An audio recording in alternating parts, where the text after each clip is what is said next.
Hello and welcome back to Welbeck Junction. So, the end of episode one, I was left in a position where I needed to make a decision whether I wanted to use the loft or the garage for the new layout. So, briefly, just a quick refresher. Option one, loft space, gave me a great track length, really good roundy or tail chaser. It would offer me the space to put a good peninsula in, so I could do a TMD or some sort of quarry, loading, storage yard situation, and actually make that scenic. It would also lend itself to being quite a good semi-dedicated space where stuff that needed to be accessed, such as suitcases or the dreaded Christmas decorations, would only sort of come out once a year and go back in maybe once a year. Rather than another space that would have to be multi-use where stuff would maybe need to be accessed on a much more regular basis. Cons of it is the dreaded temperature fluctuations. You're seeing it sort of now with other people that have got loft-based layouts. If you're up there at the moment, you are dripping in sweat in your own personalised sauna, and that is really reducing the amount of time that you get to enjoy the hobby. Then come to the winter, it's so Baltic, you're up there in a coat. That is a downside for me. I could throw some real effort and energy at insulating a loft, ventilating a loft, etc. as well.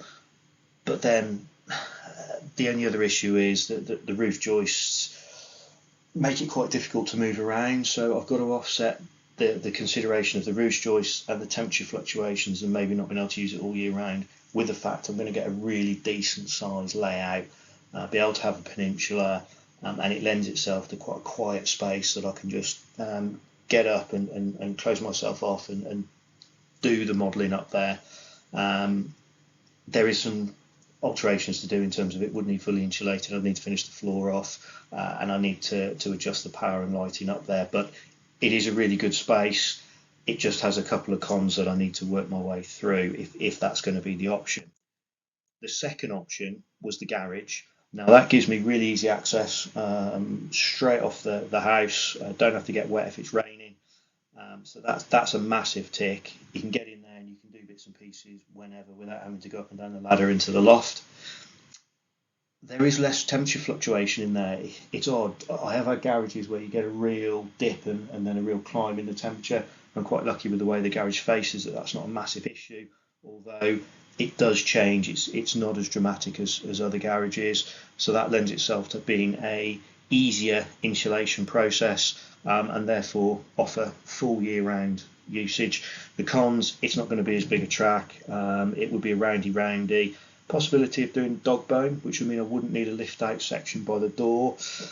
However, I don't think I can put a dog bone in and have it looking realistic with how tight those curves are going to be. So it probably would be a lift out section. One main negative is it's got to be multi-use space, and it's the sort of stuff that you need to access on a regular basis. So however I design it and whatever I do, if I use the garage, I've got to keep the layout safe, but also have storage that's accessible and easy to get to. So on that basis, I had a decision to make, and just to thank everybody really that either personally gave me some sort of ideas as to what they would do, or whether those comments came through Insta or this channel on YouTube. I really appreciate it. So loads of consideration, loads of pros and cons, loads of doodling, loads of sketching, loads of measuring, plenty of times up and down on the ladder into the loft. I have decided that the layout is going to be based in the garage.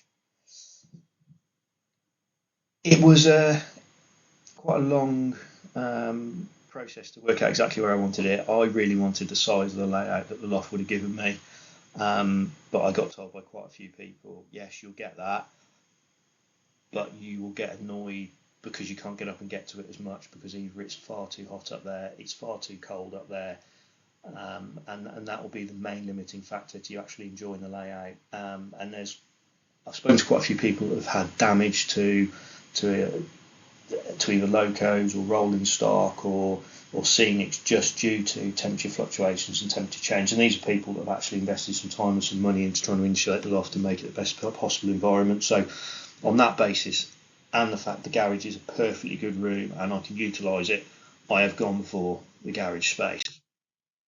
So what do I want to achieve in that space? So it's going to be a double O gauge layout. It's going to be DCC controlled. It's going to be modular. Now, when I say modular, these units, the modular units aren't going to be taken out and go to shows, but what I want to do is future-proof it. So if we move from here, or if I get a different space or a bigger space, what I can do is take the layout with me and rebuild it in another location. Now, that could be rebuilding in exactly the same shape it is now. Or it could be, if it's a bigger space, go into a bigger space and slot in some extra boards that will fit in and allow the layout to expand. That is also something that came into consideration when I really thought about it in a loft. Whatever gets built in a loft space, the only way it's coming out is to smash it up and move it out. And after investing so much money and time and really doing something to the best that you can possibly do it, to just smash it up to get it out of a loft, that would be a painful process.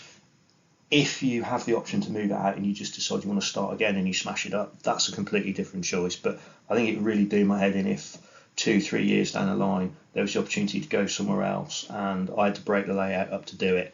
So that's a consideration. It needs to be modular so I can move it. It's going to be modern era. It's got some West Coast mainline inspired stuff in it. It's not a replica. I'm not modelling a specific section, but there will be nods to it with catenary, etc., that it will come from the West Coast mainline, which is the mainline that I know.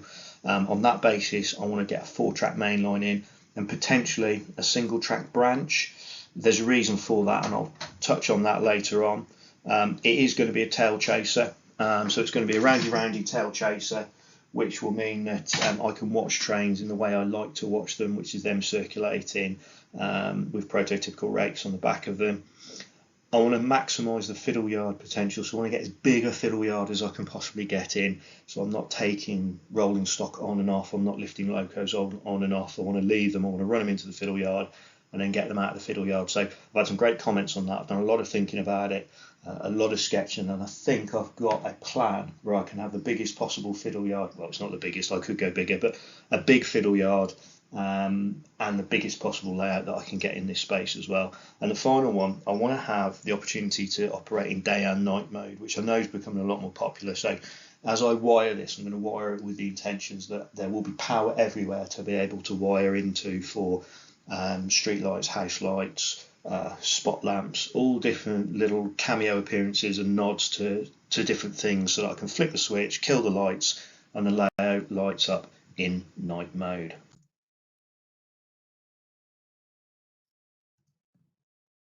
Okay, so here we are in what will become Welbeck Junction. Now, as you can see at the moment, I've done a bit of clearing up.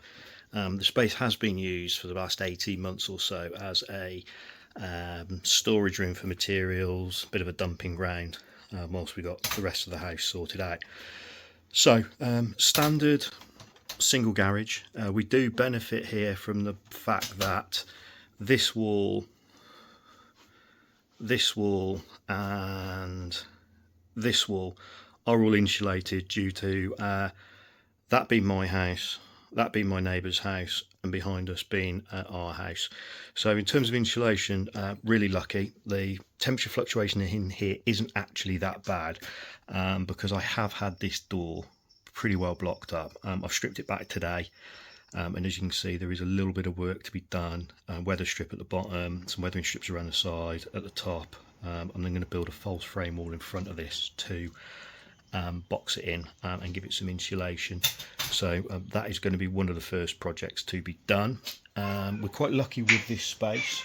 I've got basically 5.1 metres by 2.37 metric. That's what, 16.5-ish foot by just over 7.5 foot, I think. Scrappy bit of paper. It's about 128 square foot we've got to work with.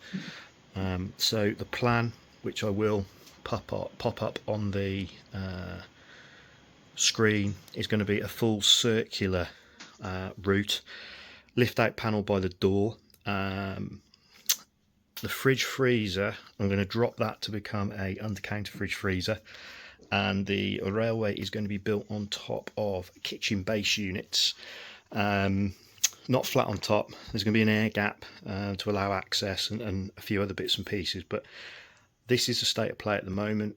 We need to damp proof the floor, although I do think there is a damp-proof course underneath here, because I found traces of it. I'm going to run another damp-proof membrane.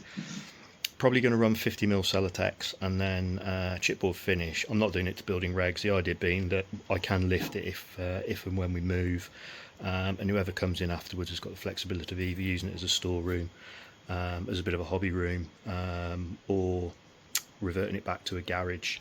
So yeah, that's state of play at the moment. Lighting obviously needs to be sorted out as well, so we'll sort that out. The one bonus I suppose I have got, apart from the previous tenant having a bit of a fetish with drilling holes in the walls, which I'm going to have a load of fun filling tomorrow, is that the far wall and the ceiling have actually been plastered, so that does make life a little bit easier.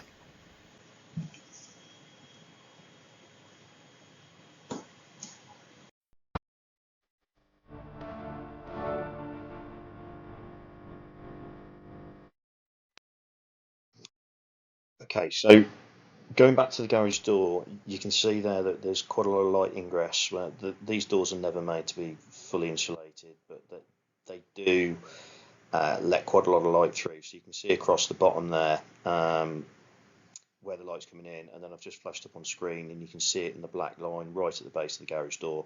I've already run a weather strip across there to stop any water ingress coming in underneath the garage door. That's epoxy down to the floor, really well. Good generous amount of epoxy, a lot of weight on that to make sure there is a completely water resistant lip across the bottom.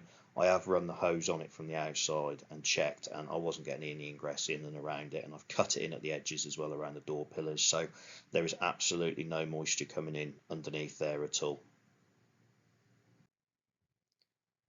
Stepping back, I've spent a little bit of time wrapping the inside of the door with a thermowrap product. Now, this isn't going to offer a massive amount of insulation, if any at all, in my own opinion, but what it will do is it will help reflect the heat back out when the sun's beating down on it from the outside. The product I've used for that is a thermowrap product from Screwfix, I think it was. No affiliation, but that's where I got it from. I think you can get it from all different places. Went on really well, actually, cuts really easily, and yeah, I'm really pleased with it. Have I noticed any difference since I've done it? Probably not, but it is one of those sort of first barriers of defence that I've put in place.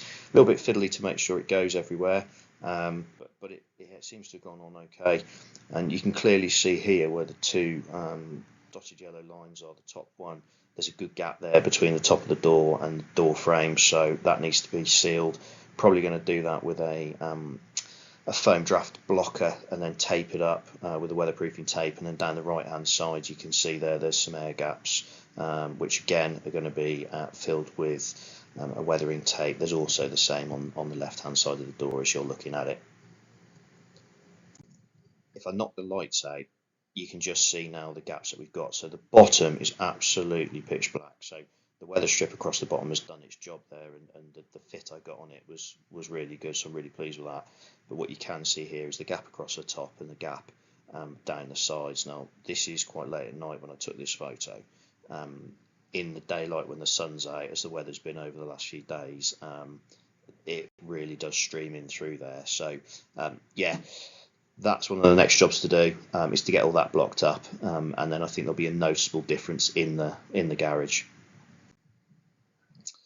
So just reverting back a day or so ago, I had a bench to remove down the right hand side that you can see on the left hand photo. That's all now stripped out of the way, and we're just starting to clear out the space and prep the area for repairing the numerous amounts of damage on the walls, and getting some filler in there. The cabinet you can see in the right hand photo on the left hand side, that's all going, and give us a good clear rundown of both walls. A little bit further on in progress, walls are all cleared in terms of all the cabinetry is off them, and I've started filling. The most monotonous and tedious job in the world. I have never seen a space with so many holes in the walls, some of them plugged, some of them where they've just whacked screws straight into breeze block, beige block, whatever you want to call it. But somebody had an outrageous fetish with drilling holes in walls, and some of them I couldn't even work out what was there when the screw was in there. But anyway, several hours of filling and sanding and filling has worked out quite well. So the walls are looking pretty good. I have got a little job to do which has sprung to mind, and I'm going to do it early rather than later because I think it'll just be a bit of a pain if I wait. And that's the sockets. So there's a couple of sockets and there's a light switch which are at the same height, but I think once I've got the units in and I've got the baseboards in and then I've built up the back scenes, etc., they're going to be in the way. So I'm actually going to lift those and reduce the distance between the ceiling and the sockets, or lift the height of them off the floor is probably the right way of saying it, so that they clear the back scenes, which will save me a job later on and save me having to try and reach over back scenes, etc., to fix them. So last little image of today, and I have raised those sockets and light switches. They're now a lot higher, which means the back scenes, when they're in place, will go around and clear them, so I can still access the sockets and I can still plug stuff into the sockets, which I think is probably a job well done today, rather than waiting to do it when the back scenes are there or having to bend back scenes to try and get plugs in behind them. This means the back scenes can be nice and straight up against the wall, and they're not going to be messed with once they're in place. So that concludes episode 2. Thank you for watching. I'm going to be back in a couple of weeks with the next phase, which should be sorting the floor out, finishing and putting some paint on the walls, and maybe just see how I get on. Maybe some base unit action in terms of what my thoughts are around that, and also then maybe, if I get a chance to do it, talk you through a little bit more on the actual layout itself and the form it's going to take, what I'm going to do in regards to a fiddle yard, etc. as well. So if you have enjoyed me messing about thus far, and you want to follow the journey, like and subscribe, I've been told to say, and have another watch of episode 1 as the journey continues. I will promise to start doing some more video footage than some stills, but the stills have just been easier to do as I've been progressing through. And to be honest, who wants to watch a video of somebody filling a breeze block wall or emptying their junk out of a garage? So the videos will improve, I promise that. But thank you ever so much for watching, and I'll see you again very soon. Cheers for now.